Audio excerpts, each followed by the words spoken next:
warahmatullahi wabarakatuh. Halo teman-teman semuanya. Sebelumnya kami ucapkan terima kasih kepada guru pengampu kita Bapak Mukhtar Zainuddin karena telah mempersilahkan kelompok kami untuk mempresentasikan hari ini. Dan juga tak lupa kami ucapkan terima kasih kepada teman-teman semuanya karena telah hadir pada hari ini. Perkenankan kami untuk memperkenalkan diri kita masing-masing. Mulai dari saya, perkenalkan nama saya Nafis Baitunima, absen 24. Saya Nailia Sutra Fuada dari absen 25. Saya Naila Sutra Fisya Putri, nomor absen 26. Saya Natinur Arofah, absen 27. Dan yang satu sebagai kameramen itu kelompok kami yang bernama Nur Husnul Komariah. Baik teman-teman dan Bapak Mukhtar, langsung saja kita mulai ke sesi yang pertama adalah pembukaan. Sebelum itu, marilah kita mengucapkan basmalah bersama-sama. Bismillahirrahmanirrahim. Selanjutnya, penyampaian materi saya persilakan kepada teman-teman saya. Pengertian kebijakan perdagangan internasional. Kebijakan ekonomi adalah cara atau tindakan yang diambil oleh pemerintah dengan tujuan untuk mengatur perekonomian nasional untuk mencapai tujuan tertentu. Dan kebijakan ekonomi internasional adalah keseluruhan tindakan pemerintah suatu negara yang bertujuan untuk meningkatkan laju pertumbuhan ekonomi. Meningkatkan perdagangan negara melalui kegiatan yang mendorong ekspor dan mengatur atau mengendalikan impor. Keseluruhan tingkat tersebut baik secara langsung maupun tidak langsung memperoleh komposisi, arah serta bentuk dari perdagangan dan pembayaran nasional. Instrumen kebijakan ekonomi internasional. Instrumennya meliputi 1. Kebijakan perdagangan internasional, mencakup tindakan atau kebijakan pemerintah terhadap perdagangan luar negerinya, khususnya mengenai ekspor dan impor barang atau jasa. Misalnya, adanya pengenaan tarif terhadap barang impor, bilateral, trade agreement, pengenaan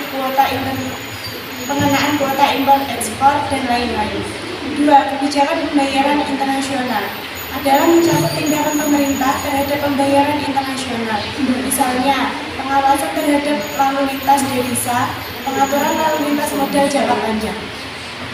Yang ketiga, kebijakan bantuan luar negeri adalah tindakan pemerintah yang berhubungan dengan bantuan grant, pinjaman atau hutang, bantuan rehabilitasi, pembangunan, dan lain-lain. C. Tujuan kebijakan perdagangan internasional. Terdapat 5 tujuan dari kebijakan perdagangan internasional. Yang pertama adalah autarki. Tujuan autarki adalah untuk menghindari pengaruh-pengaruh dari negara lain, baik pengaruh ekonomi, militer, maupun politik. 2. Kesejahteraan.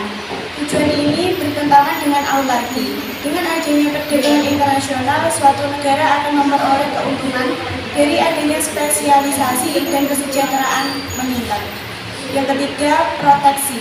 Bertujuan untuk melindungi industri dari negara dari persaingan barang impor. Kebijakan ini berupa tarif atau kuota impor. Yang keempat, keseimbangan neraca pembayaran.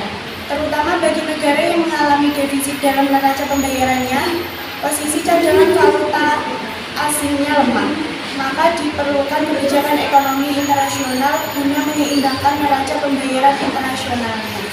Kebijakan ini umumnya berbentuk pengawasan.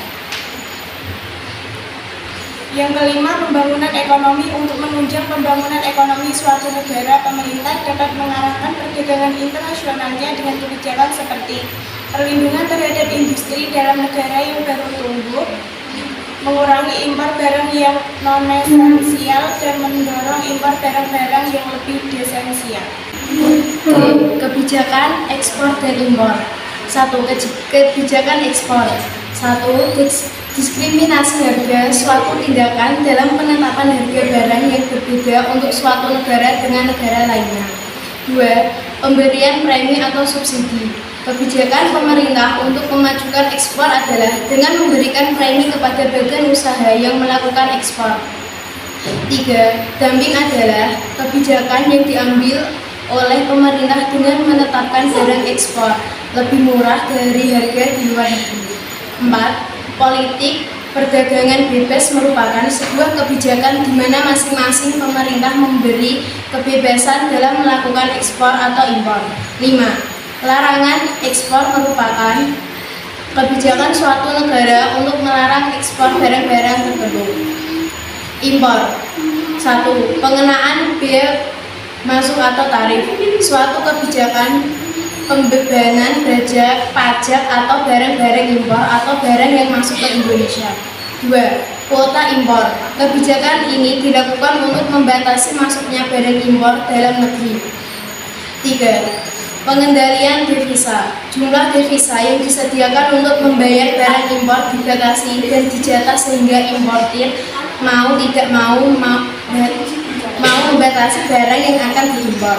4. Kebijakan substitusi impor bertujuan untuk mengurangi ketergantungan terhadap luar negeri. 5. Devaluasi merupakan kebijakan pemerintah untuk menurunkan mata uang dalam negeri terhadap mata uang asing secara sengaja. Kemudian untuk bagian yang terakhir adalah pengaruh atau dampak perdagangan internasional. Terdapat 2 dampak dari perdagangan internasional, yaitu dampak positif dan juga dampak negatif. Yang pertama adalah dampak positif dari perdagangan internasional adalah bertambahnya devisa negara dari adanya kegiatan ekspor maupun impor, kemudian mendorong pertumbuhan ekonomi negara, kemudian mendorong kemajuan teknologi suatu negara, terutama dalam bidang sektor industri. Kemudian yang ketiga adalah mendorong melalui impor kebutuhan dalam negeri akan terpenuhi. Mempererat hubungan persaudaraan atau kerjasama dengan negara lain, dan yang terakhir adalah memperluas lapangan pekerjaan. Dampak negatifnya adalah yang pertama, apabila tidak mampu bersaing, maka pertumbuhan ekonomi akan semakin rendah dan pengangguran bertambah tinggi. Yang kedua adalah terjadinya persaingan yang tidak sehat karena pengaruh adanya perdagangan bebas. Kemudian yang ketiga adalah adanya ketergantungan dari negara lain kepada negara lain. Kemudian yang terakhir adalah barang-barang produksi dalam negeri terganggu akibat adanya barang impor yang masuk, mengakibatkan industri dalam negeri mengalami kerugian besar. Kemudian yang F adalah kebijakan proteksi dapat menguntungkan perekonomian negara. Kebijakan proteksi dapat menguntungkan perekonomian negara. Proteksi perdagangan diambil dengan berbagai bentuk seperti impor, subsidi, kuota, pelabelan, persyaratan, keamanan, dan juga kesehatan produk. Tujuannya adalah untuk melindungi kepentingan perekonomian domestik, misalnya seperti melindungi produsen lokal dari persaingan impor. Kebijakan ini bertentangan dengan perdagangan bebas yang diminimalkan pembatasan perdagangan oleh pemerintah. Baik teman-teman dan Bapak Mukhtar, presentasi kami sudah berada di bagian akhir. Selama presentasi, kelompok kami membahas Suatu kebijakan sangat berperan dalam sebuah kegiatan ekonomi, baik secara nasional maupun secara internasional. Kebijakan berarti mengatur, di mana dalam skala global, perdagangan internasional tidak dapat terlepas dari adanya kebijakan yang meliputi ekspansi pasar, baik secara ekspor maupun bagaimana kebijakan ekonomi ketika memutuskan untuk impor. Dalam makalah ini telah dijelaskan pengertian instrumen kebijakan dan juga tujuan dari kebijakan ekonomi internasional. Di antara tujuan kebijakan ekonomi internasional itu adalah autarki, proteksi, kesejahteraan, dan juga keseimbangan neraca pembayaran. Dalam makalah ini juga dijelaskan bagaimana kebijakan ekspor impor suatu negara dan mengapa kebijakan tersebut perlu diterapkan. Menjelaskan pengaruh atau dampak dalam kegiatan kebijakan ekonomi. sekian presentasi dari kami. Apabila ada salah kata, kami tidak akan meminta maaf karena kami adalah wanita yang selalu benar. Sekian dan terima kasih. Wassalamualaikum warahmatullahi wabarakatuh.